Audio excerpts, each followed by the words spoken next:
Olá pessoal, boa noite. Boa sexta-feira para todo mundo. Começar a última live aqui da semana com o Antoine Jaúde, né, uma lenda do wrestling, né, com certeza é o maior wrestler que a gente tem aqui na nossa história.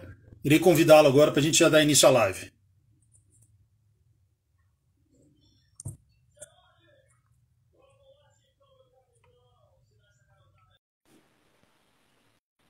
Chamei o mestre Jaúde aqui para a gente já dar início à live, né? Falar um pouco da história dele.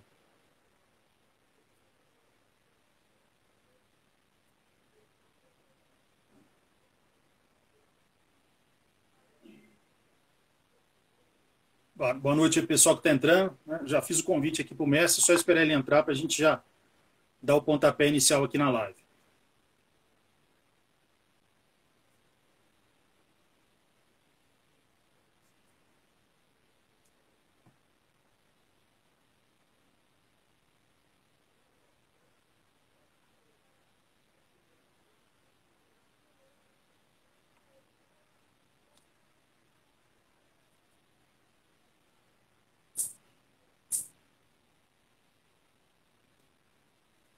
Esperar o mestre aceitar aqui para a gente já dar início aqui na nossa live.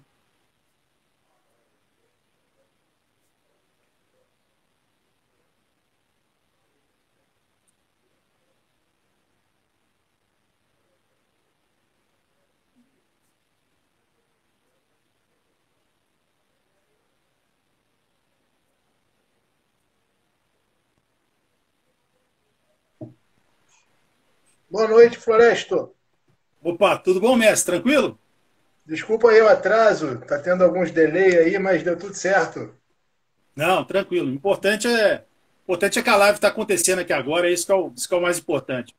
Sim, vou ajeitar a luz aqui. Show. A demora vale a pena. Sim, com certeza. E aí, tudo bem? Tudo jóia, graças a Deus. Né, igual eu falei no início aqui da live, né, o seu nome se confunde com o próprio wrestling aqui no Brasil.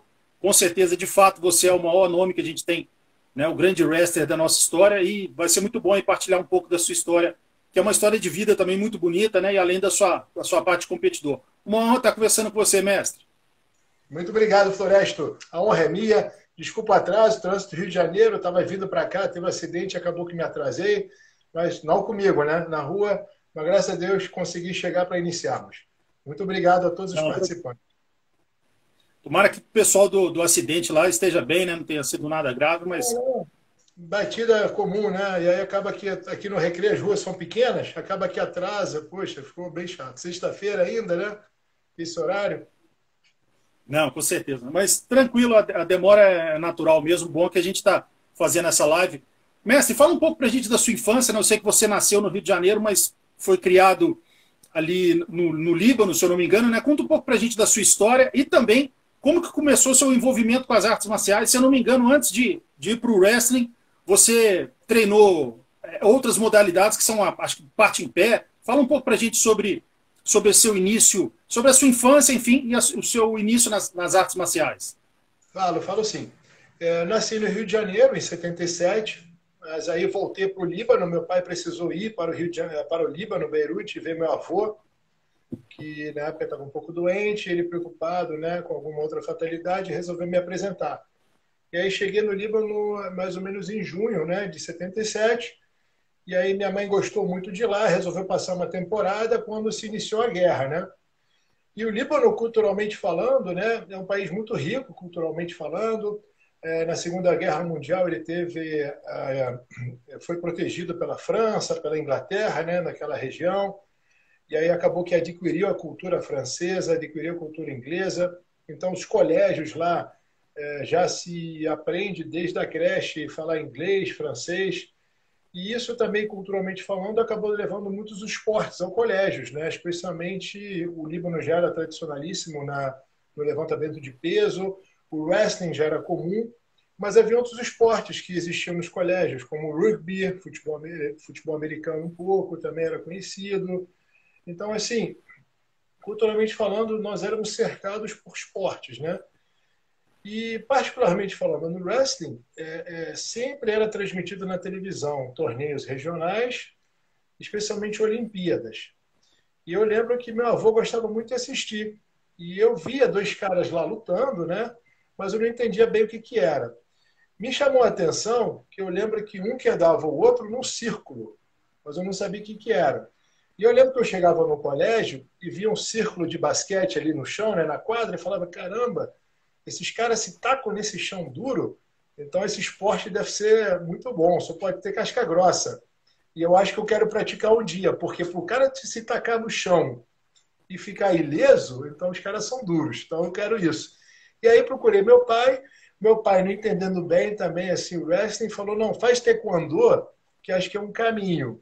Aí eu fiz taekwondo, não deu muito certo, acabou que a gente aprendeu wrestling com outro campeão libanês, que era militar, e aí acabou que, devido à guerra, né, essas aulas eram interrompidas, eu fazia muito tênis de mesa também, dentro do quartel que meu pai servia, lá tinha um tatamezinho de judô já também, wrestling, só que com a guerra não tínhamos muita frequência, né? Então eu tive uma vivência do wrestling, e aí acabou que, quando eu cheguei no Rio, treinando luta livre na Budokan, levado pelo Roberto Leitão Filho, eu vi que tinha um quadro de wrestling, e acabou que eu perguntei, poxa, você dá aula de wrestling? Ele, sim, né? Pô, wrestling, acabou que eu acabei fazendo.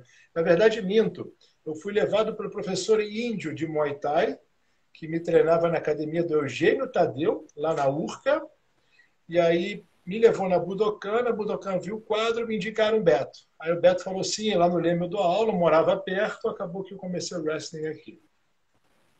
Que bacana. E fala pra gente que você veio pro Brasil já ali na pré-adolescência, enfim, então você não veio tão novo, então você chegou a ter ídolos, aquela coisa, né? Quando você assistia os eventos lá no Líbano, quem que eram aquelas pessoas que te impressionavam no wrestling? Por exemplo, os nomes que a gente não conhece, enfim, mas que são aquelas primeiras referências que você teve. Líbano ele tem, por incrível que pareça, 3 medalhas de bronze Olimpíada, junto com o levantamento de peso. E o Líbano é muito nacionalista. Então, assim, eu não me lembro dos nomes, mas eu lembro que veneravam muito os guerreiros que já tinham lutado Olimpíadas passadas, não lembro o nome. Esse campeão que nos treinou me foi apresentado junto com a turma de crianças, era o maior campeão de wrestling na época do Líbano, mas ele era militar, então ele tinha uma didática muito boa também. E foi uma vivência muito curta. Então, assim, nossa referência mesmo eram os campeões do Líbano, né? Sempre foi assim. Nunca imaginei que eu faria wrestling no Brasil, né? Nessa época eu nem imaginava que um dia eu sairia do Líbano. Bacana. Conta um pouco pra gente agora dos seus treinos com o professor Beto Leitão, né? Que o pessoal, muita gente não sabe, é o filho do saudoso mestre Roberto Leitão. Conta um pouco pra gente, né, de seu início, por que do interesse, você viu lá outras modalidades também, você olhou justamente por causa da infância que você teve, você já tinha isso na cabeça, mas você não teve interesse em buscar outras modalidades que, por exemplo, no Brasil eram mais populares, como jiu-jitsu, com a própria luta livre esportiva mesmo, enfim? Não, sim, sim, vamos lá. Tá me dando bala para falar para caramba, hein? Então vou seguir aí. Fica à vontade. Na verdade, foi assim: chegar na Budokan, do João Ricardo, que era na antiga Adoc Lobo, celeiro dos maiores campeões de Vale Tudo, né? Conhecido como Vale Tudo na época, era uma grande honra. Com certeza. E eu tinha 14 anos, né? Eu cheguei no Brasil com 13, mais ou menos, 1 ano e meio depois que eu fui levado, né, para Budokan. Por quê? Lá na Urca, eu estudava num colégio estadual, chamado Estácio de Sá. O ponto final de ônibus, pós-colégio, passava em frente à academia do Eugênio Tadeu. E aí, um dia eu vi uns barulhos lá, entrei lá dentro, vi que tinha Muay Thai, gostei, já gostava de Jean-Claude Van Damme, Bruce Lee e tal. Aí eu falei, pô, eu quero fazer isso. O índio, né, mestre índio, que chamava Luiz Brigadeiro, ele detectou talento em mim e falou, Antônio, eu acho que você vai se dar bem no esporte também de contato, né? Vou te levar na luta livre. Eu tinha já iniciado com o Eugênio Tadeu um pouco de luta livre, que ele dava aula no segundo andar. Então, eu fazia luta livre esportiva no segundo andar e embaixo eu fazia Muay Thai. E aí, na época, eu me interessei, vamos lá marcar um dia, fui lá. E quem chega na Budokan, na Doc Lobo, tinha que subir uma escada, né? O pessoal chamava, às vezes, até escada do inferno. Era uma escada enorme de madeira. Eu não sei se chegou a conhecer, já chegou aí lá. Era uma escada assim. Não tive essa honra, não, mas eu já vi fotos, eu sei Eu tenho o Tá? desenho certinho na cabeça aqui. Então, o pessoal sobe a escada e aí, conforme ele começa a chegar, começa a escutar as porradas lá dentro, uma escola de gladiador mesmo, né? E aí eu, inocente, fui sozinho, né, para ver qual é. Cheguei lá, de cara, tinha um quadro enorme de 3 tapetes olímpicos, né, do Mundial de algum lugar. Provavelmente o Beto tinha dado ao João Ricardo e ele botou bem na entrada assim, então era o cartão de visita. E isso chamou muita atenção. Eu falei, olha, é o meu esporte que eu conheci, que bacana. Já me trouxe uma familiaridade. Só que quando eu entrei lá e me apresentei ao Ricardo, né, ao João Ricardo, eu falei, pô, tudo bem, fui convidado pelo Índio para vir aqui conhecer, mas olha, me chamou a atenção esse quadro. Alguém dá aula de luta aqui? Aí ele apontou aquele cara ali. Aí quem estava rolando lá no chão era o Beto. Aí eu esperei o Beto dar um rola, aí eu fiquei olhando, ele falou, pô, quantos anos você tem? Eu falei, 14. Ele, pode ficar olhando, então espera o Beto acabar. Quer treinar? Eu falei, não, não, obrigado, só estou olhando hoje. E olha que eu saí de Copacabana, na época eu morava em Copa, peguei o 473, que passava ali do lado, e sozinho, com 14 anos. Minha mãe já confiava em mim, ela me deixou ir lá ver, né?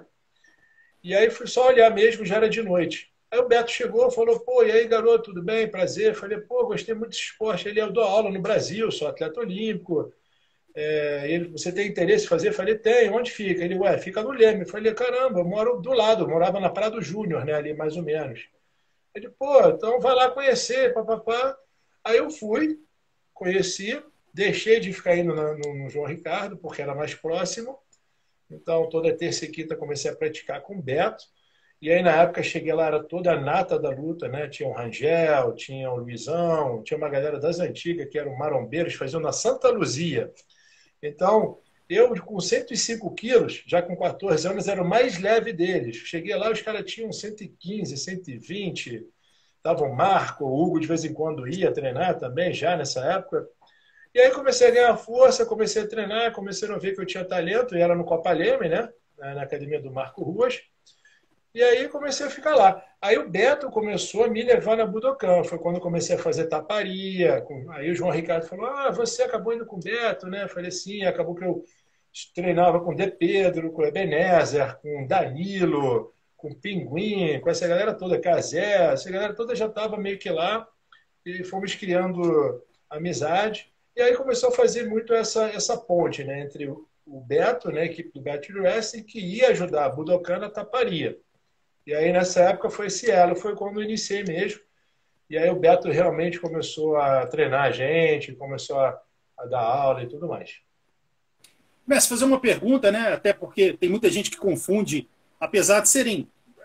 Tem as diferenças, mas muito mais similaridades. Que é a greco-romana e o seu estilo, que é as duas são lutas olímpicas, mas tem o estilo livre, né, e a greco-romana. Mas quando você era mais. Nessa época aí, quando você iniciou, existia o treino específico? Era só. Você sempre lutou só para o seu estilo? Ou tinha também a parte de greco, assim, até para você ficar mais forte em outro campo da luta, em clinch, enfim, ou não? Era só. Você sempre treinou o mesmo estilo? Ou tinha essa. Vamos treinar um pouco dali para você conhecer também? Como é que era? Não, grande pergunta. Pelo contrário, na verdade, o Beto era especialista em greco, muito mais em livre, apesar de ele saber bem. Ele tinha tido alguns títulos sul-americanos, né, e tal, pan-americanos também, a nível greco. O Beto gostava muito de greco em especial.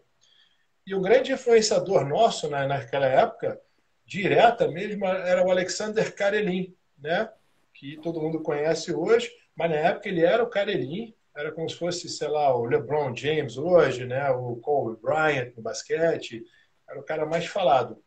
E ele influenciava muita gente, sempre buscávamos vídeo dele. E o estilo livre era opcional, a gente treinava os dois, né?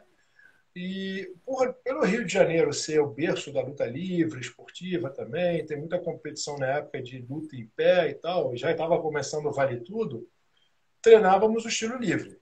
Entendeu? Então, nós sempre no mesmo treino treinávamos os dois. Né?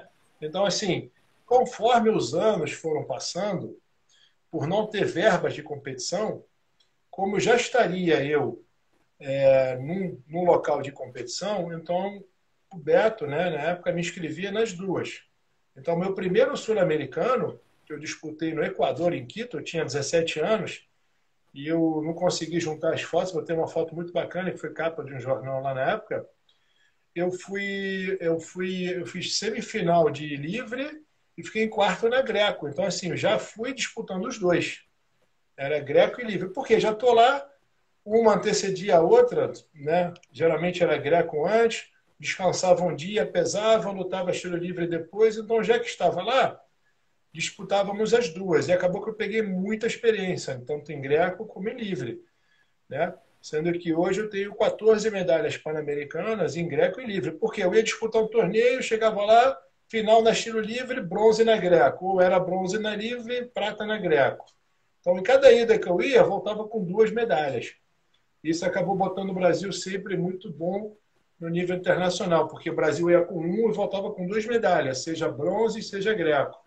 Seja bronze, seja prata, né? Isso acabava fazendo uma grande diferença. Você falou no Karelin, ele tinha até aquela... Você nunca tentou carregar a geladeira, não, né? Eu nas mudanças eu costumo fazer, talvez não é igual o Karelin, mas já carreguei máquina de lavar grande, de 15 quilos, né? Já carreguei sofá. E eu lembro dessa história, engraçado, Floresto, porque essa história eu conheci no Líbano. No Líbano, minha mãe um dia falou, caramba, tem um monstro na Sibéria que carregou uma geladeira, não sei o quê. Eu não sei se foi lá no Líbano ou foi aqui já no Brasil que saiu a matéria, mas minha mãe chamou a atenção. Olha, minha mãe conhecia o wrestling, minha mãe é brasileira, mas ela aprendeu a conhecer wrestling lá no Líbano. Então, assim, marcou, né? Falei, esse é o cara da geladeira, né? Então, acabou que ficou marcado. Mas uma geladeira igual daquele tamanho na Sibéria, nunca carreguei, não. Não, e você falou uma coisa sobre ele, né? Seria o LeBron James, o Michael Jordan, enfim. Ele era surreal, né? Eu lembro que quando falava o nome dele, assim, uma notícia dele você já imaginava. Acabou de ganhar uma medalha, seja o título europeu ou olímpico. E acho que ele, se eu não me engano, acho que eu gravei de cabeça. Ele tinha uma derrota em 87, depois ele só foi perder para aquele Rulon Gardner, que ganhou dele uma Olimpíada, que ele ganhou 3 e depois ele perdeu para esse Gardner, que depois até foi lutar no Pride, uma luta contra o Yoshida, arrebentou o Yoshida, se eu não me engano, e esse cara, acho que depois que ele ganhou do Karelin, é um negócio tão surreal que ele pensou, agora eu vou ganhar dinheiro, e foi acho que fez algumas lutas no MMA, alguma coisa assim. E essa é considerada a maior zebra da história olímpica, de juntar todas as modalidades, é considerado algo surreal, né? Então, assim, ele realmente foi o grande nome da história, que depois tem um cubano que bateu ele de título, acho que é o Lopes, né? Que ganhou, acho que 4 tetracampeão. E qual que é a diferença dos dois? Para o pessoal saber, um especialista como você, o Karelin é o maior da história, a força dele era o principal, enfim. Qual que era o segredo dele e também do Lopes, por exemplo? Quais essas diferenças, enfim? Então, vamos lá. Olha que bacana, né, Floresta? Você muito bem informado, isso é bacana, né?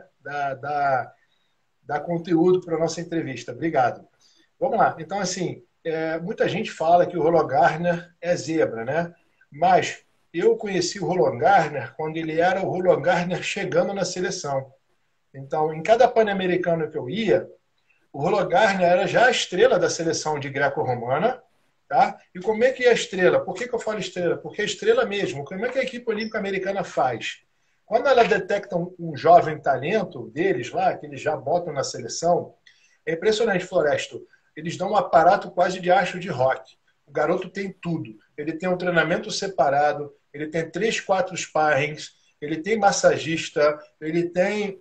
E nós, que éramos um país pobre, a gente olhava assim, né, pro ele treinando já em Pan-Americanos. Estou falando de Pan-Americanos de 96, de 97. Então, o Garner já estava na seleção ali, galgando já espaço. Então, para ele ter sido ali ganhando a medalha de ouro, eu estou falando que ele já estava sendo preparado há mais de 10 anos, né?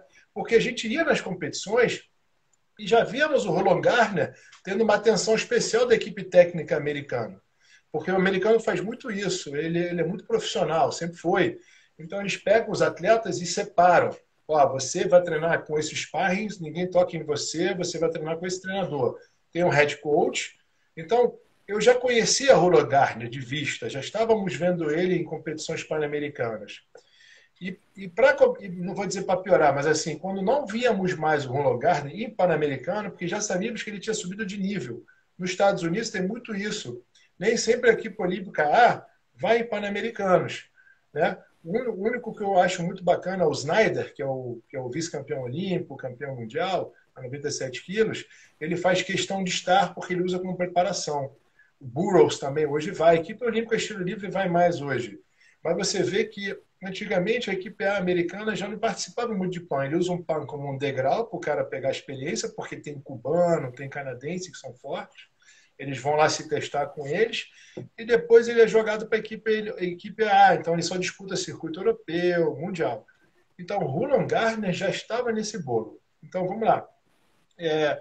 Quando o Roland Gardner ganhou esse torneio, de fato ele pegou o Karelin num bom dia. E o Karelin já andava um pouco desmotivado. Nós que éramos no meio da luta, estávamos acompanhando que ele não era mais o mesmo, estava tendo algumas coisas internas lá na Rússia, estava um pouco desanimado, provavelmente deve ser decepcionado com algumas coisas da política, mas ele sonhava, sim, poder ganhar a quarta medalha, né, de ouro.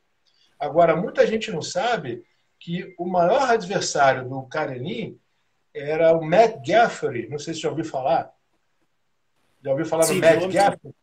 Matt Gaffrey era o dobro do Roland Gardner. E esse eu vi lutar muito em Pan-Americano. Esse que chorou uma vez, quando foram perguntar para ele, não sei, acho que ele foi prata em Atlanta, não sei se você lembra dessa Olimpíada, era um cara enorme, americano, que chorava muito no pódio. A perguntar 96, né? Acho que 96, né? Eles falaram assim, caramba, você está chorando porque você foi prata, está emocionado? Ele, não. Estou chorando porque essa é a minha última Olimpíada e eu vou me aposentar sem nunca ter ganho do Karelin. Então, era um americano que já trilhou o caminho para o Roland Gardner. E o outro adversário fabuloso do Karelin era o Mijaíl Lopes, que era um cubano enorme. Tive a honra de conhecer em Cuba. Foi preparado por muitos treinadores, né, especialmente pelo Alejo Morales, que mora no Brasil hoje. Ele era um cara maior do que o Mijaíl de hoje, assim, né?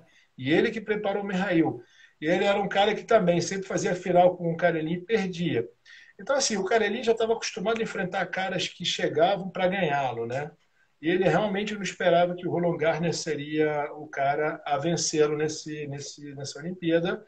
Mas nós, no mundo da luta, não achamos zebra mesmo, não. Porque o Roland Gardner era um cara já bem renomado. Então, aí faltou só a resposta sobre... muita gente, o leigo, né? Olha, ganha porque é grandão, não sei o quê. Fala exatamente o jogo do Karelin. Fez tanto sucesso. O que é a base de força? O que é a porcentagem de talento? Né? Lógico que ele tinha, evidente. Né? Se você acha que, tecnicamente, o cubano que é tetracampeão olímpico, né? Que bateu o recorde dele de tricampeão, se tecnicamente ele conseguiu também superar o Karelin, ou o Karelin é o Pelé mesmo, enfim. Não, sim.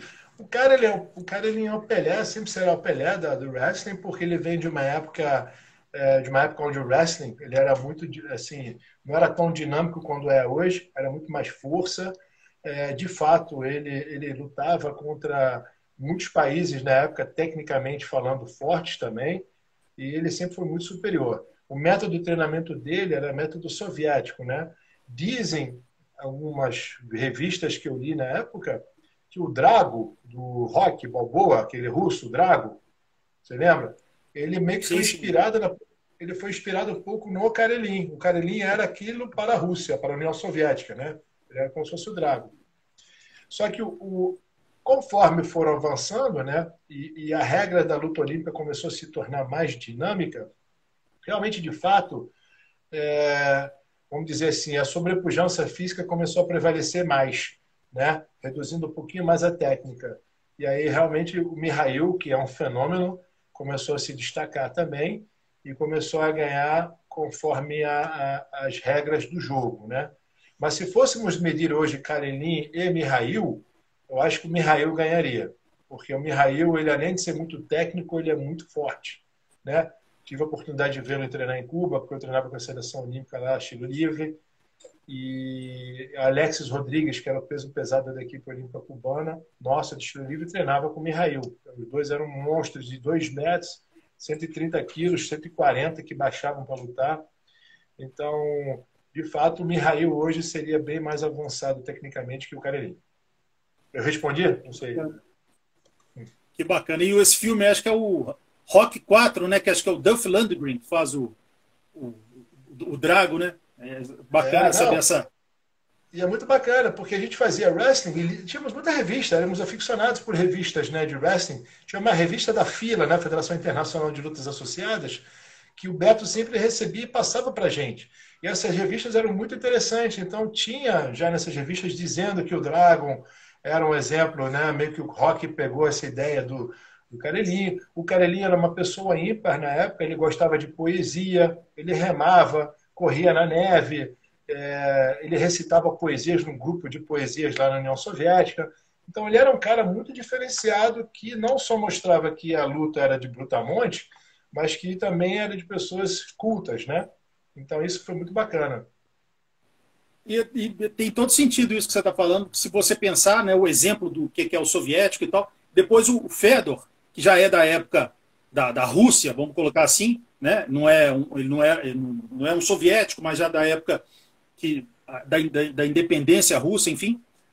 Mas ele também, acho que aconteceu com ele a mesma coisa. Eles sempre colocaram ele como um símbolo, até porque o Fedor, ele é da igreja ortodoxa, um cara todo educado, toca, se eu não me engano, ele toca órgão, alguma coisa assim na igreja. Ele tem toda uma coisa mística, cultural por trás dele que preserva também um lado intelectualizado dele, uma coisa assim, bem parecida. Eles gostam de pegar um cara assim como exemplo e moldar numa parte maior do que a esportiva somente, né? Nesse meio, com certeza foi o Alexander Karelin que influenciou todos. Com certeza. Você tem uma ideia, a força do Karelin na Rússia era como se fosse um Neymar, como se fosse um jogador de futebol. Uma coisa absurda, assim, muito, muito popular. A gente não tem ideia aqui, né? Nós estamos acostumados a jogador de futebol. Mas o Alexander Karelin, sim, você veria outdoor dele, estátuas lá na Rússia. Então ele influenciou toda essa geração nossa, da nossa idade hoje, no wrestling, no MMA, o que for. Por exemplo, você tem uma ideia? O Fedor já praticou sambo. Sambo deriva do wrestling, né? Mais ou menos. Então, assim, quem não conseguia para a seleção olímpica de wrestling, desses atletas, tentava sanar, entre aspas, uma frustração indo para outro esporte. Então, mas ele já tem de berço essa referência no wrestling, né? Os ídolos. Bacana. E vamos dar um abraço aqui para o grande Peixotinho, que está aqui na live. Ele que sempre tem a honra de encontrá-lo aqui. Ele um aficionado por artes marciais, ele sempre assiste de qualquer modalidade que for, além de ser uma das pessoas mais queridas que eu conheço aí nesse mundo marcial. Um abraço, Peixotinho, que ontem teve com você, né, naquele evento que o mestre Hugo Duarte... Quero deixar um abraço aqui para o Pedro Rocha também. Pedro Rocha foi da Seleção Olímpica, o Zé Mário Esfirra, grandes amigos. Pedro Rocha, que está nos Estados Unidos hoje, que né, focando no jiu-jitsu, mas foi um atleta de seleção, representou muito bem a seleção brasileira de wrestling. Zé Mário Esfirra já praticou wrestling comigo. Peixotinho, grande fera também. Poxa, um grande mestre, né, sensei. Obrigado. Fala um pouco desse evento. Pessoas de várias artes marciais, né, foram homenageadas pelo grande mestre Hugo Duarte, né, da luta livre. Você, do wrestling, o Peixotinho, do jiu-jitsu, o Pinduca, o Cássio Cardoso, outras pessoas do jiu-jitsu também, de outras modalidades, pessoal do boxe, né? Fala um pouco pra gente como é que foi esse evento ontem, né? E a emoção, né, de ter a sua história sempre reconhecida também apesar de serem modalidades irmãs, a sua com a luta livre, mas, né, não é exatamente a mesma. Então, fala um pouco pra gente desse respeito que você adquiriu por todas as artes marciais, todos os mestres, esse respeito imenso por você. Cara, olha só, isso é fantástico. Essa pergunta até me emociona, Floresta. Obrigado, porque eu aprendi isso com wrestling, tá? Aprendi com Beto Leitão, sim, filho, porque ele sempre falou que a bandeira do wrestling é a bandeira do Brasil. Ela não mede diferenças. E o Beto, na época, dava aula já na Carson Gracie com o Crésio e com o Juninho Gracie filho, né? Então, eles defendiam a seleção, eles já praticavam lá wrestling. E aí também, nessa época, o Laerte Barcelos, pai do Raoni, Juguna, Índio, Carlos Nazareno, Jimmy, Enoir Santos, essa galera começou a praticar wrestling com o Beto quando criança. Desculpa se esqueci alguém, daqui a pouco eu lembro. Então, assim, o wrestling, e essa galera já fazia luta livre em outros locais, então, assim, já tinha Budokan, equipe Budokan de luta livre. Então, o wrestling sempre foi agregador, né? Porque você tinha a bandeira de wrestling que defende o Brasil. E no campeonato estadual de wrestling, você é aberto a todas as modalidades. Quem tem o sonho de ir para uma Olimpíada pode ir lá se inscrever, se pratica wrestling numa academia federada, ele pode praticar. Então, você no campeonato estadual de wrestling, você tinha jiu-jitsu, luta livre, karatê, você encontrava com todo mundo. Eu lembro de campeonatos estaduais que eu comecei, estava o Vitor Belfort disputando o estadual de wrestling. O Vitor sempre teve sonho de disputar a Olimpíada. Ele tentou wrestling, depois foi para o boxe. Poxa, a família Gracie sempre disputou já naquela época, você conhece na época do Beto. Marco Rua já botou malha, fez wrestling. Focando nessa questão da luta livre, o Hugo Duarte sempre, né, que é o meu amigo pessoal há mais de 30 anos, sempre treinou wrestling com o Marco Rua, sempre ajudou o Marco em esgrimas. Ele era mais focado na luta livre mesmo. E desde então nasceu essa amizade. E aí, ao longo desse tempo, teve um projeto que eu acho maravilhoso, tá? Não é propaganda, mas de fato é um projeto que se tornou fundamental para essa situação de ontem, para essa união. A Academia AKS, né? Coordenada pelo Rodolfo e pelo Leopoldo, perdão, e pelo Leandro, através do seu Carlos, ela fez um espaço que eu convido você, qualquer hora que você quiser ir conhecer, a gente pode até fazer uma matéria lá muito bacana. Ela fez um espaço de mais de 200 metros quadrados, onde ela criou um tatame, botou um cage e botou um ringue. Beleza. Aí o que eles fizeram? Botaram o jiu-jitsu de um lado do tapete e luta livre do outro. Ficou o Hugo e o Vini do outro lado. E aí acabou integrando luta livre e jiu-jitsu. E eu no wrestling lá atrás, né? Boxe com o professor Cesário, karatê com o CC Eduardo, quer dizer, pegou as referências, né? Kickboxing com o CC Daniel Matos, né? Então ela pegou as referências de cada luta e jogou dentro de uma área e todo mundo começou. E no início era aquela coisa, né? Um se olhando, não podia cruzar o tatame, será que posso ir na luta livre? Será que a luta livre pode ir no wrestling? Eu já conheci o Hugo. O Hugo sempre foi meu amigo, sempre me abriu as portas, me ofereceu academias para treinar, quando não tinha nem academias para treinar. Mas os alunos estavam sempre naquela. E o Hugo não, começou a integrar, você de jiu-jitsu, vem aqui treinar um pouco. Aí a pessoa do jiu-jitsu, da luta livre, ia treinar. Acabou que criou uma união maravilhosa. E aí ontem o Hugo, uma grande, não vou dizer jogada, né? Uma oportunidade, agora que está liberado, né? Todas as academias podem estar usando sem máscara, estarem frequentando. O Hugo teve uma ideia genial, junto com a esposa dele, a Fernanda, onde ele convidou várias pessoas para serem homenageadas, inclusive um vereador Ará, que ajuda muito a luta. E aí eles foram lá e homenageou o Vini, homenageou o pessoal de jiu-jitsu, homenageou o Peixotinho, o Pinduca, que está sempre com ele, e aí chamou o Adonis. Então, assim, foi uma festa maravilhosa, onde você, dentro do tatame, via as natas de todas as artes disputando ali o espaço para serem homenageados, todo mundo se abraçando. Então, foi uma sacada maravilhosa do Hugo, que não tem preço, assim, que ele fez. E isso acabou, de fato, unindo, né? O que era antigamente aquela rivalidade entre o jiu-jitsu e a luta livre, graças a uma oportunidade dessa, acabou. Não existe mais esse tipo de rivalidade. E você falou sobre exatamente uma pessoa de uma arte disputar outras modalidades também. O Peixotinho até escreveu aqui, eu disputei a luta livre olímpica e a greco-romana também disputou. Então, é interessante isso, bem legal. Não, tinha wrestling na academia do Carson, o grande mestre Carson, que eu tive a honra de conhecer também, adorava o wrestling. Ele me chamava garoto wrestling, né? Na época que eu ia lá, às vezes, em Copacabana, e ele gostava muito de wrestling, né? O Sensei Hélio, que eu tive a honra de conhecer, o Renzo sempre comparou a nossa família, a família de wrestling, né? a família Gracie do wrestling, né? Ele falava. Então, assim, o wrestling sempre fez parte de todas as artes, né? Especialmente de agarradas, né? Então sempre foi um grande agregador. E isso acabou unindo, a bandeira do wrestling acaba unindo todas as artes, né? De fato. Porque a gente tem um objetivo em comum, ir para a Olimpíada e representar nosso país. E o único caminho é pelo wrestling, pelo menos até o jiu-jitsu se tornar olímpico, né? Ou grappling, como está caminhando para ser. Você, como a referência máxima que a gente tem no wrestling aqui, e viu muita gente treinando ali, por exemplo, pessoas que todo mundo fala que tinha um talento grande também, como o Babalu, o próprio Pedro Rizzo, muita gente fala que ele era muito bom também. Quais aqueles lutadores, é lógico que pode citar a quantidade de nomes que você quiser, que você viu ali treinando, desde a época da Budokan, que você fala, pô, esse cara, se ele fosse só do wrestling mesmo, para disputar campeonatos de nível, nível mais forte, eles treinados e se tivessem dedicados, eles teriam grande sucesso. Então, eu vou ser prepotente que eu vou falar, tá? Eles não vão poder ficar chateados, que eles sabem que é verdade. Mas, poxa, começou com o Pedro Rizzo, né? Comecei a treinar com o Pedro quando tínhamos 14 anos.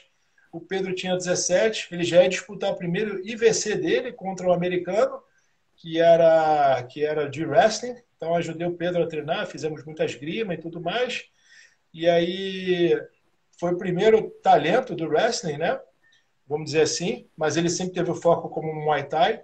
E depois veio o Babalu. O Babalu treinava na Gama Filho, foi participar, começou a treinar com a gente. Então eu precisava de um sparring. Na época eu não tinha sparring na minha altura para treinar, porque as competições eram de nível muito forte. Então puxei Pedro, puxei Babalu, depois eu puxei o Rodrigo Artilheiro, que começou a ganhar muito, muito também, que era um grande talento no wrestling, se tornou da seleção, medalhou pela seleção.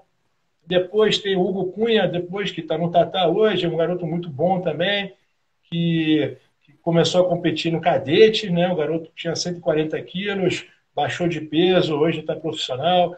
Então, assim, eu sempre puxei essa galera pesada para me ajudar no treino. E acabava que ele tomava um gosto pelo wrestling e ficava.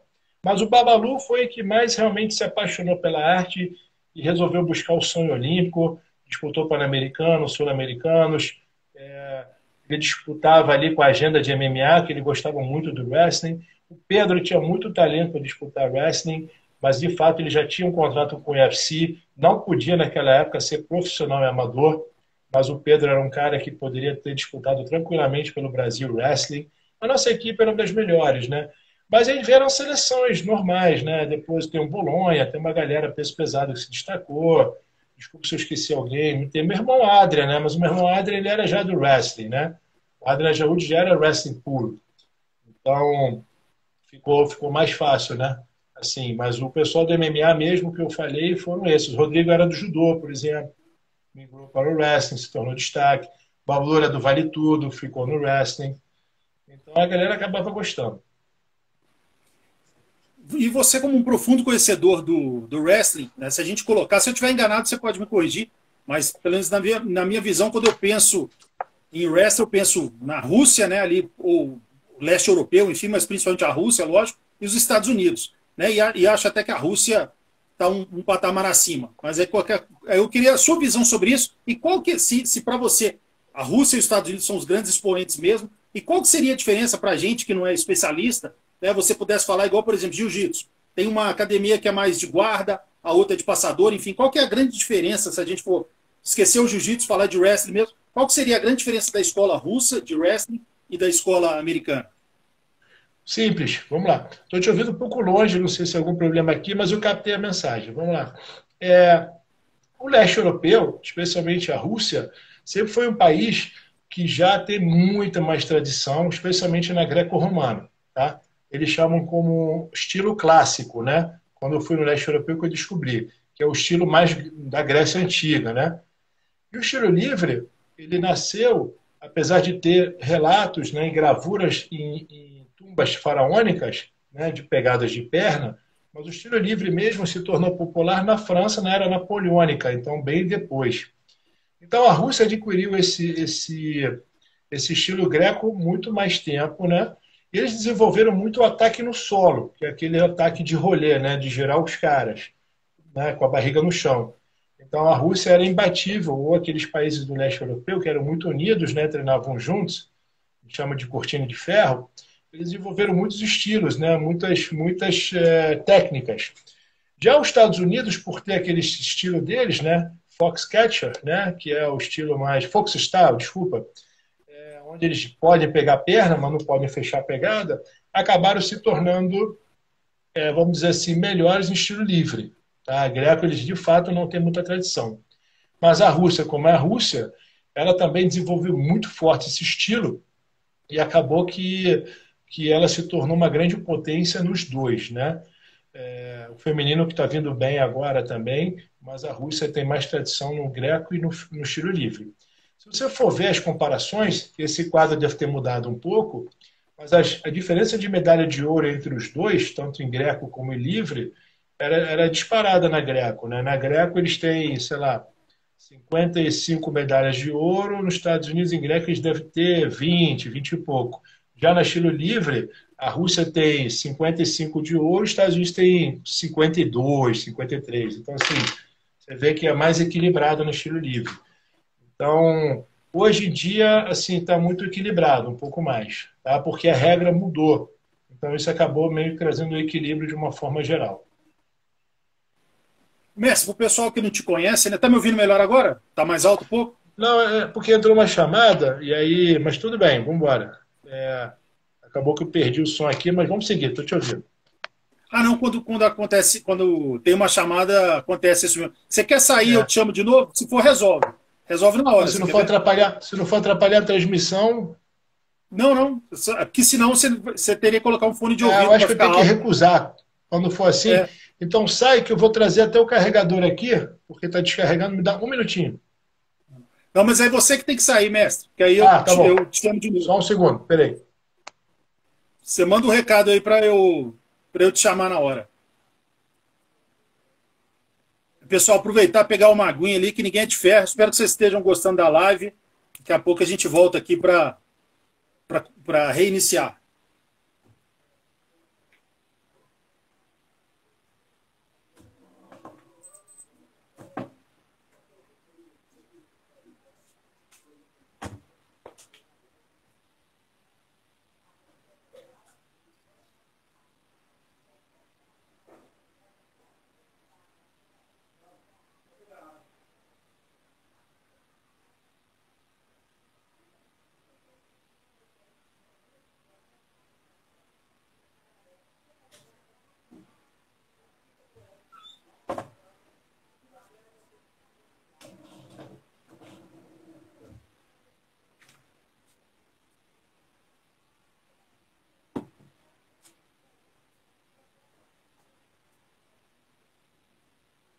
Esperar o homem voltar aqui, já peguei a minha aguinha. Esperar ele voltar aqui para a gente dar o reinício aqui na live.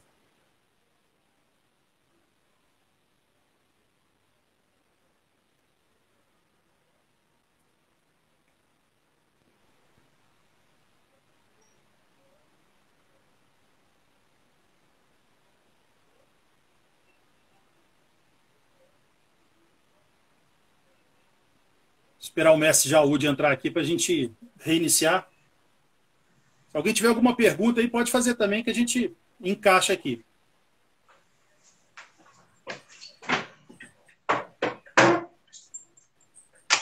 Opa, voltei. Opa, eu aproveitei, peguei uma aguinha lá também. Ah, show. Eu não sou mestre Então, nessas coisas do agora o som Instagram. voltou, tá vendo? O som agora tá 100%, não tá? Tá, melhorou. Vou recusar as chamadas, né? Não, quando for assim, só se você for fazer outras lives e tudo, se você colocar um fone de ouvido na hora, o som para você fica perfeito. Ou senão, você tem que pedir para a pessoa te tirar e colocar de novo, que aí volta. Sempre dá essa interferência quando alguém liga, é muito estranho. Vamos evitar agora, vamos evitar, tudo bem. Mas tá tranquilo. Qual a última pergunta que eu tinha feito sobre a diferença, né? Você já tinha falado? Não. Agora, sobre dos Estados Unidos e da Rússia, né? Exatamente. Você acabou de responder. Aí agora a próxima pergunta, pessoal, se é que alguém não te conhece, mas é uma pessoa que não tem a noção exata, né, da quantidade de títulos, da referência que você é. Fale um pouco pra gente, né, dos principais títulos que você tem, você que é multicampeão brasileiro, medalhista pan-americano, sul-americano, enfim, fala aí dos principais títulos que você tem. Falo sim. A primeira medalha, para mim, a mais histórica mesmo, foi numa época que a gente estava tentando firmar o wrestling a nível continental. Foi quando o professor mestre Pedro Filho assumiu a confederação no ano de 2000, e na época o wrestling precisava se firmar, né, vamos dizer assim, a nível continental. Era muita hegemonia Cuba, Estados Unidos, Canadá, os países sul-americanos não eram muito reconhecidos, não tinham uma força ainda, e o professor Pedro estava investindo muito pesado nessa nova confederação. Ele tinha um interesse enorme de promover esse esporte, Ele que era um visionário, né? Tinha criado a Universidade Gama Filho junto com a família deles. Era uma das únicas universidades do Brasil que você podia estudar e ter esporte ao mesmo tempo, estilo Estados Unidos, né? Em específico. Então, aquilo me motivou muito, né? E na época ele patrocinou do bolso dele, na época, a nossa ida para o Pan-Americano na Colômbia, né? E nessa época, acho que até o Shaolin disputou esse torneio. O Rafinha também era do jiu-jitsu e foram disputar. Estava eu e Mário também. E nessa época eu fiz a semifinal com o Canadá, que era um dos melhores que tinham. Tem até foto sobre isso. É o Colby Bell, o nome dele. Era um canadense muito forte, ganhava tudo na greco. E eu consegui encostar ele. E ninguém acreditou. Nessa época nós já estávamos treinando em Goiânia com o Alejo Morales. Tinha mais de 3 anos que treinávamos eu, o Babalu. Claro, essa vitória não foi minha. O Babalu era meu principal parceiro de treino. Não falo nem sparring, parceiro de treino mesmo. O Babalu ia disputar na 130. Acabou por uma questão financeira, não pude ir. E aí acabou que eu fui disputar e eu encostei. Nisso que eu encostei, fiz uma final com o campeão mundial de greco.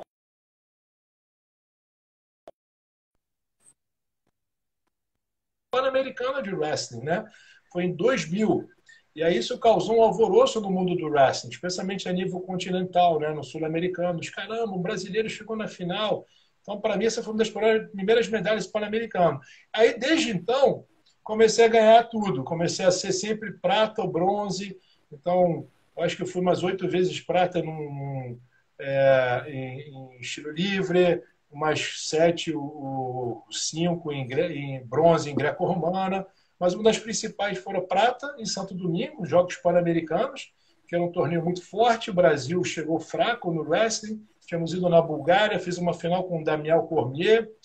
Depois eu fui eleito 4 vezes o melhor lutador da América do Sul, fui campeão sul-americano, fui eleito 4 vezes o lutador mais técnico do continente, fui eleito pelo COB 4 vezes atleta, classifiquei o Brasil para 3 Olimpíadas, 25 vezes campeão brasileiro, então, entre outras coisas, né? E aí vai, o pessoal conhece. E aí eu sempre gostei de disputar outros esportes, né? Então, assim, para tentar ajudar no nível wrestling. Então, tenho 15 lutas de MMA, tenho 5 cinturões, tenho 2 ADCCs Liga Árabe, que eu sou campeão. Sempre disputei a ADCC, fiz 2 finais de ADCC a nível internacional. Então, assim, sempre gostei de rolar pelo mundo, né? Tá entre os melhores. Eu não gosto de falar muito Só de mim, isso, não, né? Só esse pouquinho de título, né? Dá para fazer uma live inteira só para falar dos seus títulos, né? Não, sim, sim. Muita gente não sabe, né? Porque naquela época não tinha mídia social. Mas eu sempre disputei os melhores torneios de jiu-jitsu, né? De grappling, né? De submission sem kimono, vamos dizer assim, de luta livre. Sempre disputei MMA, sempre disputei cinturão, super lutas lá fora, disputei hook and shoot, International Fight League. Então, graças a Deus, eu sempre tive nas cabeças dos principais eventos profissionais, né? E aí o pessoal fica me perturbando, bota isso no Instagram. E aí eu pretendo em algum momento divulgar. Então, assim, né? Já fui capa da uma revista americana Full Contact Fighter, né? Que é uma revista antiga, numa luta de uma virada que eu fiz, uma luta de MMA. Então, eu vou soltar uns pouquinhos no Instagram depois. Você falou até do seu cartel, acho que no Sherdog o seu cartel tá errado, né, mestre? Tá como lutas a menos, né? Eu acho que lá tá com 8-3. Então, eles não botaram, acho que tem uma luta que eu disputei em Ribeirão Preto, foi minha estreia, não botaram, que eu ganhei, né, se eu não me engano, e uma outra que eu disputei, acho que nos Estados Unidos, mas num evento menor, também não botei. Essa é que eu fiz, o Reality Fighting, se eu não me engano. Mas, a princípio, eu tenho em média isso, 13 a 15 lutas. Mas então o seu cartel seria 10-3. A minha última luta foi 10-3. A minha última luta foi com o Roy Nelson, que eu perdi de fato. Foi uma super luta. E foi uma luta bem, bem pesada mesmo. Assim. Foi a minha última luta mesmo. E falando nisso, né? Você que é um desbravador, uma pessoa que sempre gostou de se testar com regras diferentes, enfim. E você fez essa luta e, se eu não me engano, você tem ela um pouco engasgada, né? Se tivesse uma oportunidade, a bolsa certa, é lógico que você, hoje em dia, não tem o mesmo regime de treinamento, mas se alguém falasse, olha, dia 15 de junho do ano que vem, vamos fazer uma revanche, a bolsa é essa, você e o Roy Nelson e tal. Você aceitaria ou é algo que você não tem interesse nenhum? Não, aceitaria. Eu andei propondo, na verdade, né, para o Bellator, uma época, e por coincidência foi, né, um período um pouco antes da pandemia, né? A pandemia bagunçou tudo. Na verdade, eu não vou dizer engasgada. O que aconteceu? Ali naquela época da luta, foi em 2007, né? Foi no período dos Jogos Pan-Americanos do Rio.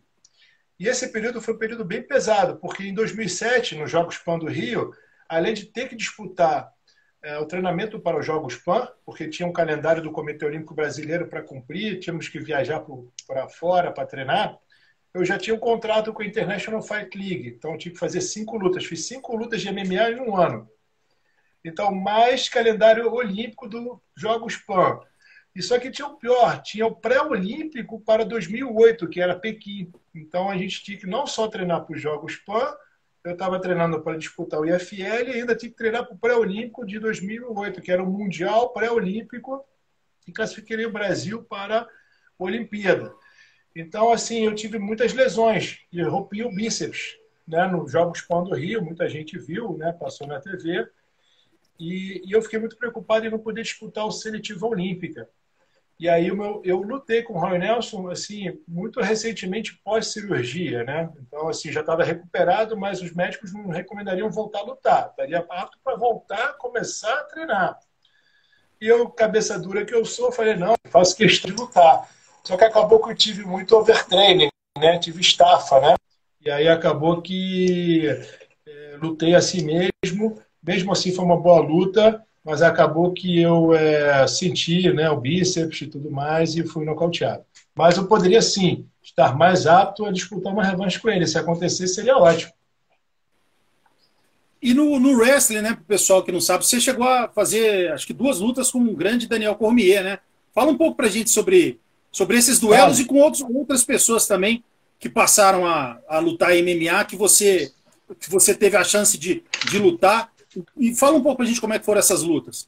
Que no Claro, circuito, falo né, sim. acabava que todo mundo se Até, conhecia bastante. Né? até obrigado por essa pergunta, porque é uma pergunta que sempre me incomodou muito, porque eu vejo algumas matérias dizendo dos atletas olímpicos que disputaram MMA, mas muita gente não sabe que eu disputei meu primeiro MMA em 2001, né, antes de ir para Atenas, e depois eu migrei para fui olímpico, né, em 2004, mas eu já tinha no mínimo acho que 2 lutas de MMA, né, de vale tudo. E o Cormier eu disputei a final dos Jogos Pan-Americanos com o Cormier em Santo Domingo. Foi uma luta boa, parelha. A gente começou bem, mas depois ele abriu a vantagem no solo. Né? Essa nossa grande fraqueza era ir para o chão, parterre. Acabava que os países mais tradicionais abriam uma grande vantagem, mas em pé acabei fazendo 2 pontos, foi 10-2 a luta. E depois, nesse mesmo ano, no Mundial Pré-Olímpico para Atenas, eu fiz a semifinal com ele de novo no Madison Square Garden. Acabou que nós cruzamos. E nessa época eu tive muita ajuda do Libório, né? Libório, Marcão, chegaram a postar até o dinheiro. Antônio, se tu conseguir fazer um ponto no Cormier, a gente vai te dar $100. Por quê? Porque eu precisava fazer alguns pontos para classificar o Brasil direto para a Olimpíada, mesmo que ele ganhasse. Mas eu tinha que fazer uns pontos pelo meu número de pontuações que eu estava vindo fazendo. E eu arrisquei tudo com ele, né? Fiz uma entrada maluca nele lá que ele se assustou, só que ele fazia muito bem um suplê de frente. E acabou que ele me surpreendeu, me deu um suplê, resisti 40 segundos, o Madison Square Garden indo à loucura, e acabou que perdi de novo para ele, mas essa foi realmente uma grande jogada dele que ele fez. Ele virou a luta, ele estava quase tomando esse ponto quando ele conseguiu virar. Então foram nossos 2 encontros. Ele sempre elogiou muito, né, nossos estilos, nossas competições, né? Juntos, cheguei a treinar um pouco com ele lá em Colorado Springs, e eram bons treinos, né? Muito antes ele imaginar ter sido campeão do UFC. Ele nunca nem sonhava em ser ainda. E ele parece ser gente boa também, né? Sim, sim, muito sério. Por isso que eu falei assim, que muita gente cita, por exemplo, o Randy Couture, cita o Dan Anderson, né? Cita uma galera. Mas, assim, eu, Antônio Jaúde, já disputei MMA antes de ser olímpico, né? Então, assim, honra nosso continente, né? Sou brasileiro, com muito orgulho, que também lutava vale tudo antes de ser olímpico, né? Então, vale enfatizar isso para defender a nossa raça, né? A nossa categoria.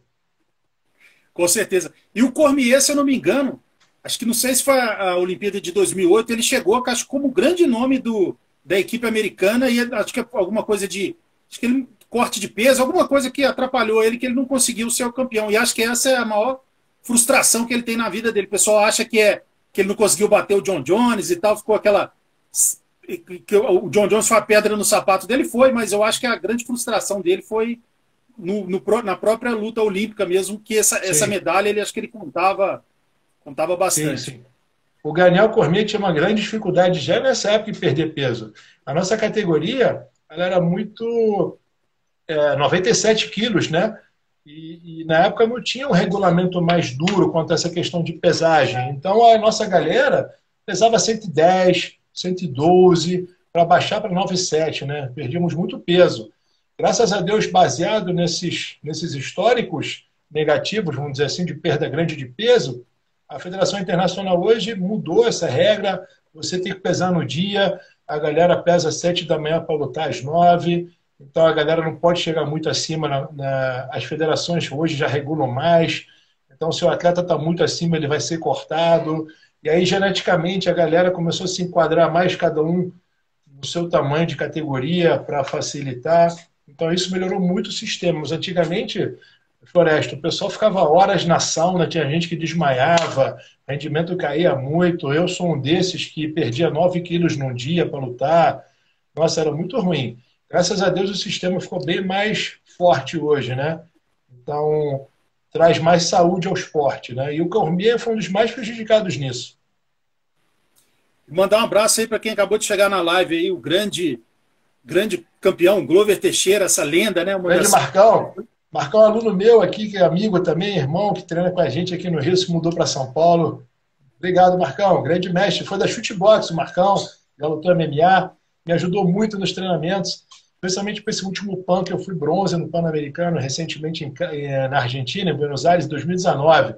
O Marco, o João, o Israel, especialmente o Marco, me ajudaram muito. Abraço aí para o mestre Marcão e para o grande Glover Teixeira, campeão, né, que está aí prestigiando, né, com certeza. Esse além de ser uma lenda, o casca grossa da pesada, é uma das pessoas realmente simples, humilde, um cara assim que merece todo sucesso. Obrigado. Grande Glover Teixeira. Eu queria poder agradecer muita gente, né, mas aí a gente vai levando, né, porque muita gente também na nossa trajetória, eu sempre falo, eu não treino com vento, né, então assim, sempre tive muitas ajudas, né? Então, ajudas de academia, de fisioterapeutas, de médicos, sempre foram fundamentais para a minha carreira, né? Em algum momento eu vou citá-los, mas obrigado a todos. Mestre, a gente sabe da importância, né, do wrestling e o tanto que ele é útil. Eu vou falar especificamente só no caso, se a pessoa for usar ele para MMA, por exemplo. Então, e fora a parte educativa, para uma pessoa que quer simplesmente ter uma atividade física, né? Ou para a pessoa que deseja disputar campeonatos de wrestling, enfim, o que você acha que apesar de o grappling ser tão tradicional aqui no Brasil, como a luta livre, o jiu-jitsu principalmente, o wrestling ainda não bombou tanto? E o que você acha que falta? Qual que é o incentivo, seja algum tipo de questão de governo? O que você acha que falta para que o wrestling um dia, lógico, não precisa nem chegar no patamar do jiu-jitsu, que é algo realmente bem distante, mas para ele ter mais popularidade, ter mais visibilidade e termos mais nomes como você, gigantes, então, históricos, enfim. O wrestling primeiro é cultural, né? Não é cultura do continente sul-americano, o wrestling ser muito popular, sendo que ultimamente ele tem se tornado bem mais. Muitos países da América do Sul têm conseguido índices olímpicos, especialmente no feminino, que é um esporte que começou, vamos dizer assim, relativamente novo, começou em 2000 como experimento, estreou em Atenas em 2004. Então, o esporte feminino acabou atraindo mais atenção para o wrestling a nível continental, mas especificamente para o Brasil. Hoje, o wrestling é bem mais popular do que era quando eu comecei, ou muito mais quando na época do Beto, do Índio, do Juruna, dessa galera do Adir de Oliveira. Mas o governo está se esforçando, especialmente o atual, tem destinado projetos, né, tem feito parcerias com a confederação para poder divulgar mais. Tem tido alguns programas do governo, como o Bolsa Atleta Pódium, como o Bolsa Atleta Nacional, temos o Bolsa Atletas Estaduais. São incentivos que vem a motivar o lutador a poder praticar. E estamos tendo algumas oportunidades de projetos incentivados, né? O nosso programa de lei de incentivo do esporte, e parabenizo a Secretaria Especial de Esporte, porque ela criou uma secretaria para isso hoje. Ela permite que as empresas possam patrocinar os atletas para disputar. É claro, ainda não é como deveria ser, tem muita coisa a melhorar. Mas o mais importante é que hoje o esporte, o wrestling, ele já está nas mesas de reuniões dos políticos e empresários que querem apostar no esporte. Claro que corrupção sempre atrapalhou muito, má gestão atrapalha, mas isso não tem prevalecido tanto quanto antigamente, né? Graças a Deus, os governos estão apertando mais, a justiça tem sido feita relativa a isso. Ainda falta fazer, mas pelo menos nós sabemos que algo está sendo feito. Eu venho de uma geração que não tinha esperança nenhuma. A gente não tinha uma luz no fim do túnel, a gente olhava, oh Deus, é igual aquele desenho, quem irá olhar por mim, né? Chamar o Chapolin, oh céus, quem poderá nos defender? Isso nem tinha nessa época, a gente não tinha nem para onde olhar. Hoje, pelo menos, sabemos que talvez tenha um Chapolin ali que vai brigar por nós, vai conseguir olhar pelo esporte. E, graças a Deus, as gestões esportivas estão buscando melhorar. Ainda falta, né? Mas, assim, pelo menos temos pessoas sérias. A gestão é nova também nesse atual governo, vamos dizer assim. Então, são políticas públicas antigas que precisam ser revistas. Mas, se Deus quiser, já tem uma luz no fim do túnel. Hoje, o atleta, por exemplo, se ele disputar um estadual, ele vai disputar um nacional, ele concorre a um Bolsa Atleta, onde ele vai ganhar um salário de R$ 1.500, R$ 1.800 para treinar. Geralmente a maioria são jovens, então um salário que relativamente ajuda. Se você for entre os melhores atletas do mundo, você ganha um salário até R$ 15 mil por mês para custear seus treinos, mais fisioterapeuta, mais treinador. Então, assim, há luz, né?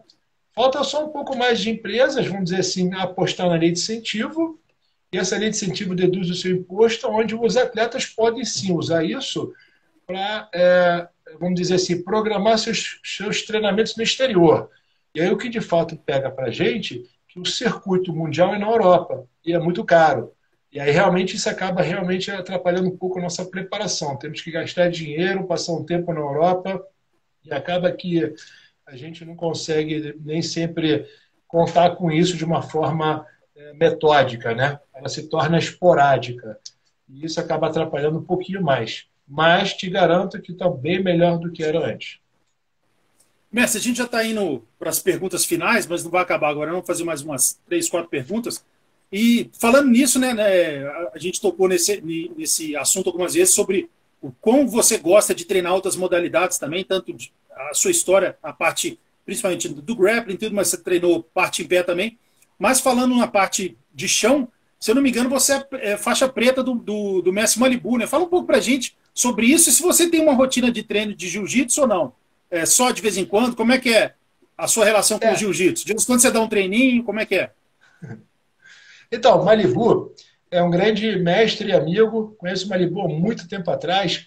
Eu falo que o Malibu, junto com o Maurição da Hunter, foram pessoas percursoras na época deles, e Paulo Caruso também.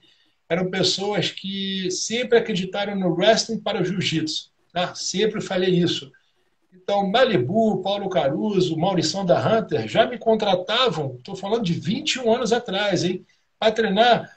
O Silvio Bering também estava junto com essa galera, que já era um visionário. Eles me contratavam, né, para poder dar aula de wrestling para o jiu-jitsu, né? Então, minha amizade com o Malibu sempre foi, né, paralela a isso. Mas, especificamente, pedi para o Malibu me ajudar com a preta, porque eu fui disputar um torneio em Abu Dhabi, que era o World Pro No Gi, né, na época, e quando eu cheguei lá, depois de ter pago a inscrição, eu não pude lutar, porque eu não tinha um diploma de preta. Então, gastei dinheiro, fui para Abu Dhabi, deixaram pagar até um clube lá, e acabou que não disputei o torneio, porque eu não tinha, né, alegaram que eu não tinha um diploma. Eu fiquei muito decepcionado, voltei para o Rio e falei, pô, mestre, me dá a preta, porque em alguns próximos torneios eu preciso, pelo menos, lutar o sem kimono. Eu fiz isso com o Silvio também, acabou com uma questão que o Silvio estava no recreio, o Malibu ficava mais próximo da minha casa, adoro os dois, né? Acabei ficando no Malibu com uma questão estratégica, mas tanto o Silvio como o Malibu sempre enfatizaram muito assim, Antoine, se a gente for te ajudar com a preta, você tem que fazer uns testes de kimono, mas você não vai poder defender o jiu-jitsu diretamente. Você tem que treinar mais, você tem que praticar. O Silvio tem um sistema progressivo dele que é muito, muito forte também, muito, muito objetivo. Então, ele até falou para mim, pô, Antônio, se você não treinar jiu-jitsu, eu não vou poder. Então, assim, uma questão estratégica para poder disputar as futuras competições da IBJJF, o Malibu falou, não, Antônio, tudo bem, você vai precisar vir treinar de kimono, não pode lutar de kimono, e aí você depois pode até lutar sem kimono, mas com kimono não. E tanto o Dedé Pederneiras como o Eduardo, né, o brigadeiro que mora hoje nos Estados Unidos, sempre falaram para mim treinar com ele jiu-jitsu, sempre quiseram me dar a prenda para competir jiu-jitsu, mas o mundo do wrestling ele já era puxado, porque em pouco tempo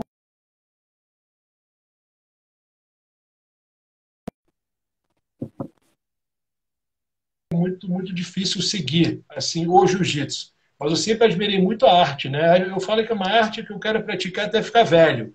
Assim que realmente relaxar um pouco, eu vou treinar jiu-jitsu de kimono aos pouquinhos, com Malibu, a gente vai trabalhar técnica, brincar, rolar mais. Mas de fato eu prefiro sem kimono devido ao meu dia a dia de wrestling, né? Mestre, a gente sabe, a gente escuta isso, não sei qual que é a sua reação. A gente, assim como fã, né, e você como mestre, como professor, a gente escuta, por exemplo, um lutador que vai lutar contra um grande wrestler daqui a 6 meses. Aí a impressão que a gente pega, que a gente escuta na entrevista de alguns deles, faltando 4 semanas, vou dar uma intensificada. Ele não tem assim, dá a impressão, a gente fica até com raiva que às vezes quando ele perde, a gente, pô, por que você não treinou durante todo o período? Ele deixa para treinar ali mais perto do evento. Enfim, o que você acha disso? E qual que é a dica que você dá para o pessoal? Tem que treinar, nem que seja um sprawl, alguma coisinha, uma base ali, um basicão. Qual que é a dica que você daria para um atleta de MMA Então, para não eu sempre deixar dei essa dica, só né? para o Que o wrestling ele precisa estar inserido no dia a dia. E é um grande exemplo disso o Davi Ramos, da Top Brothers, né? Brasília Top Team, que eu sou professor. Grande abraço ao Murilo, a galera da Top Team, que eu adoro muito, estou lá há anos. Então, Murilo, o Casquinha da Top Brothers, junto com o Davi Ramos, são pessoas que sempre buscaram botar o wrestling no dia a dia, né? Então, assim, sem aquilo que você está falando, me contratar faltando 2, 3 semanas. Agora estou treinando Antônio Acef, por exemplo, que já me contratou para treinar não só para a DCC, mas para as futuras competições. Mas essa galera que tem visão, eles sabem que o wrestling tem que estar no dia a dia. Um grande exemplo disso foi, por exemplo, o Exidin, que o Adrian Jaúde dava aula lá. Eu também comecei junto com o Rogerão na época. Eles contratavam o Adrian e a mim para treinar o wrestling no dia a dia. Então tem que o Arley saiu de lá, Paulo Thiago, o Nuguete, né, fora o Jacaré. Então essa galera toda treinava o wrestling todo dia. Então, quando começou a ter essa visão de que o wrestling tem que fazer parte, a galera começou a evoluir muito, a galera do wrestling começou a ter dificuldade junto com nossos brasileiros, né? E isso é muito importante. Então, quem quer treinar wrestling tem que botar no dia a dia sem focar uma luta em especial. Aí depois lapida, né? Depois aperfeiçoa para aquela luta em si. Então, é muito importante enfatizarem isso. Hoje as equipes, aqui no Rio pelo menos, estão fazendo. Só para citar um exemplo rápido, o Demian Maia. O Demian Maia evoluiu muito com a Adria, treinando em São Paulo, o Sarafian também, porque eles contrataram o Adria há muito tempo. Vocês podem ver que o jogo do Demian na época cresceu muito com o wrestling, mas ele já estava treinando com a Adria, não especificamente com uma luta. Aí ele começou a se dar bem. Mestre, né, se a gente eu sempre geralmente eu faço essa pergunta pessoal do jiu-jitsu ou do Muay Thai, enfim, quais os 5 maiores dentro da sua modalidade. Aí vamos supor, o pessoal do jiu-jitsu, o Roger, o Bochecha, enfim. E muita gente não conhece o wrestler, né? A história dele, conhece o Karelin, um nome ou outro, enfim. Então, uma chance até de você citar alguns nomes para o pessoal que estivesse vendo essa live posteriormente, ou quando eu deixar ela no YouTube, no canal MMA Debate, ele olha, poxa, se o mestre Jaúde falou desse nome, deixa eu procurar aqui os melhores momentos dele na internet. Cita aí os cinco nomes mais históricos para você, seja peso por peso, enfim, não precisa de ser só o Karelin, do peso do Karelin, não. Pode ser de outros pesos, as cinco personalidades mais impressionantes para você na história do wrestling que você viu até hoje. Até como uma forma de o pessoal buscar conhecimento, assistir também, né, e divulgando as técnicas, enfim. Falam e os 5 maiores da história, peso por peso do wrestling para você. Eu vou citar os que eu acompanhei de perto mesmo, assim, que convivi. Romero, Yoel Romero, foi um cara que eu treinei em Cuba, pô, maravilhoso. Eu posso dizer, ele sabe disso, que eu ajudei um pouco a influenciar ele no MMA, porque ele já treinava boxe em Cuba também, ele sabia que eu tinha lutado MMA. Quando cheguei em Cuba, eu já tinha 3 lutas ou 2, e aí ele gostava muito. Tem o Alexander Karelin, tem o Mihail Lopes, que ele entrou, né, 4 vezes campeão olímpico, então ele entrou para a história. Tem o próprio Daniel Cormier, que é um grande atleta americano. Tem o Kyle Sanderson, dos Estados Unidos, uma fera brava. Tem o David Schultz, que é um... Todo mundo viu aquele filme, né? Infelizmente o filme não retrata quem foi David Schultz, do Foxcatcher, né? Mas o David Schultz foi uma das maiores lendas da história do wrestling. Ele foi uma unanimidade. E aí você volta um pouco mais atrás, tem o Alexander Medvedev, que foi 13 vezes campeão mundial também na época dele. As lutas passavam ainda preto e branco. Então, nossa, tem muita gente, né? Mas essas referências são históricas já. O Fortaleza Wrestling escreveu aqui: o Satiev não pode faltar. Zaitiev, pô, Adam e Bovaza Zaitiev, que são os maiores de todos os tempos também na Rússia. É muito nome para lembrar. Mas assim, hoje você tem o Sadulaev, né, 97 quilos, né? Tem o Snyder, tem o Jordan Burroughs também, que é uma grande fera. Você tem na greco-romano Mihail, esqueci agora o nome de alguns mais pesos leves. Né? Tem as nossas meninas do wrestling feminino no Brasil hoje, não falei, mas o feminino do Brasil hoje é uma potência olímpica. Tem a Aline Silva, tem a Joyce que disputou, tem a Rosângela Conceição, que já foi olímpica. O Brasil hoje é uma potência olímpica feminina, né? Tem a Laís Nunes. Então, assim, essas meninas já são uma referência mundial também. Mestre, agora para terminar, fala um pouco para a gente dos seus horários, onde que você dá aula, quais são os seus horários, o endereço, enfim. E o pessoal que queira te contratar para algum seminário, alguma coisa assim, quiser deixar algum e-mail de contato ou o seu próprio tem meu telefone, né, Instagram. para aulas particulares, né, que você deve ter aí, se puder passar. E eu estou na Academia KS. Quando quiserem me localizar, é só chegar na Academia KS, aqui no Recreio, na Barra da Tijuca, perdão, na Armando Lombardi, ali perto do metrô. É um espaço enorme, grande, mas é a nossa referência, a nossa base. E tem a Federação de Luta do Estado do Rio de Janeiro, que eu sou vice-presidente. O Marcelo Freire assumiu a federação agora. Saiu o Carlos Magno, que trabalha conosco ainda. E, graças a Deus, estou trabalhando pelo wrestling. Sigo trabalhando pelo wrestling. Trabalhei em Brasília, na Secretaria Especial de Esporte, com o Marcelo Magalhães, recentemente, mas pedi para voltar para o Rio. E aí a nossa ideia é sempre divulgar o wrestling de uma forma geral. E quais são os seus horários lá na KS? A gente não tem uma turma fixa direta, assim. Eu costumo ver conforme o cliente precisar, a gente foca o treino para isso, a gente adapta, não tem essa. No momento, estou mais aberto. Falar com o pessoal que eu vou deixar, que se puder, siga aqui o canal @MMA Debate Oficial. Vou deixar essa live salva aqui no IGTV do canal e vou colocá-la no YouTube também, no canal MMA Debate. Espero que vocês tenham gostado da live e, professor, simplesmente uma pessoa fez uma definição perfeita aí para você. Eu estava lendo, não vou lembrar o nome dela, a pessoa me perdoa, que escreveu assim: o gigante gentil. Eu acho que essa é a definição perfeita sobre a sua Muito pessoa, obrigado. né? Porque realmente você é um... E tem esse jeitão, assim, força, né? O brutamontes, vamos dizer assim, na parte física, mas é um doce de pessoa. Obrigado. Extremamente Temos que melhorar intelectualizado. muito ainda. Buscando sempre a perfeição, mas agradeço. E a gente não falou também você é um cara extremamente culto, fala vários idiomas, tem graduações também. Há uma semana atrás você apresentou o seu TCC, então assim, você é uma pessoa muito intelectualizada também, e é isso que faz a pessoa ser um mestre. Ela ser gentil, ser educada, além de toda a parte marcial, do talento, que a sua história, você é simplesmente o maior nome da história do wrestling no nosso país. A gente tem que ter todo o carinho, todo o respeito, todo o cuidado, né, com o seu nome, porque você merece estar no topo, assim como grandes nomes da história de outras modalidades, como Carlos Gracie, Hélio Gracie. Você é o nosso Pelé do wrestling, então você merece todo o respeito pela sua história. Pô, muito obrigado, muito obrigado. Sigo mesmo. Trabalhando, hein?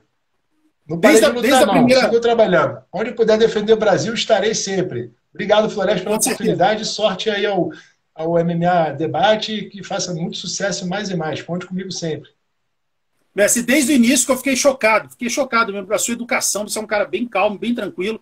E foi uma honra ter falado com você. Espero que você tenha gostado da live, das perguntas, enfim. Obrigado. Deixa aí o seu recado, para você dar o seu recado final, seja ele qual for.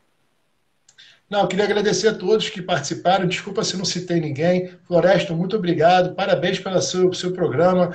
É sempre muito bom saber que tem alguém defendendo nossos interesses, buscando mostrar os esportes, buscando registrar o nosso legado. Falta muito isso hoje, né? Alguém registrar nosso legado numa era onde a mídia social permite qualquer coisa, né? Muito obrigado mesmo, desejo sorte. E a todos continuem sempre praticando esporte, não importa qual. Importante que tenha foco, disciplina. E nunca deixe de sonhar, né? O sonho em alguma hora chega. Acredite que vai dar certo. Sempre, claro, em nome de Deus, né? Deus no controle sempre. Um abraço, Messi. Abraço, pessoal. Bom final de semana para todos. Obrigado. Força e honra. Força.